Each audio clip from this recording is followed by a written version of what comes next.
500 tahun beribadah tetapi ia tetap masuk neraka. Diriwayatkan dalam kitab Miskah, bahwa malaikat Jibril mendatangi Rasulullah. Ia berkata, "Wahai Muhammad, demi zat yang mengutus engkau sebagai nabi, sesungguhnya ada seorang hamba yang menyembah Allah di atas bukit selama 500 tahun. Allah memberikan ia sumber air yang bening di bawah gunung, dan pohon delima yang setiap hari mengeluarkan buah. Ketika sore hari ia turun ke sumber air untuk berwudu, dan mengambil buah delima untuk ia makan.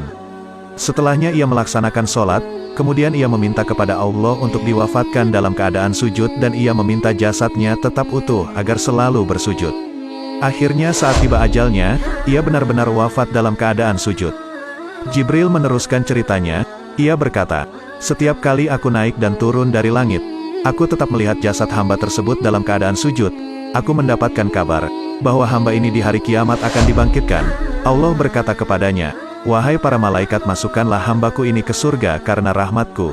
Hamba tersebut langsung berkata, 'Wahai Tuhanku, bukankah aku masuk surga karena amal-amal ibadahku selama 500 tahun? Wahai para malaikat, timbanglah amal ibadah hambaku ini dengan nikmatku yang kuberikan.' Mendengar perintah Allah, malaikat pun langsung menimbang amal ibadah hamba tersebut. Ternyata hasilnya, pemberian nikmat Allah yang berupa penglihatan itu saja sudah sama beratnya dengan amal ibadah hamba tersebut selama 500 tahun. Sementara nikmat-nikmat Allah yang diberikan kepada hamba tersebut masih banyak, tidak cukup dibandingkan ibadahnya. Akhirnya Allah berkata, 'Wahai para malaikat, masukkanlah hamba ini ke neraka.' Ia pun diseret ke neraka. Ia memanggil-manggil nama Allah. 'Wahai Tuhanku, masukkanlah aku ke surga karena rahmatmu,' sesal hamba tersebut. Akhirnya Allah memerintahkan malaikatnya, 'Kembalikan hamba tersebut.' Allah berkata kepadanya, 'Wahai hambaku, siapakah yang menciptakanmu?'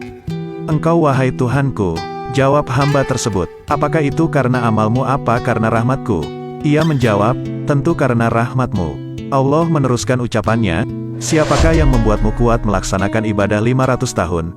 Siapa yang memberikan kamu sumber air saat kau butuh, dan memberikan buah delima setiap hari? Padahal engkau tahu bahwa delima hanya mengeluarkan buah dalam 1 tahun sekali. Dan siapakah yang mencabut ruhmu dalam keadaan sujud?' Hamba tersebut menjawab dengan suara yang lirih, 'Engkau wahai Tuhanku.' Allah berkata, 'Itu semua karena rahmatku kepadamu, sebab itulah semua hambaku masuk surga hanya karena rahmatku.'